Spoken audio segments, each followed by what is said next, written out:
by observing two simple rules. When you plan to make either a left or right-hand turn, give the correct hand signal and stay in the proper lane. From this position, the turn may be made easily and safely. Impatience and danger, however, go hand in hand, and the driver who will cut across a line of traffic, depending on his greater speed to keep him out of danger, may cause serious trouble.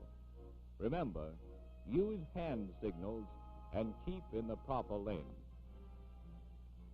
There's plenty of room on this road for all, just as long as everyone stays on his side of the line.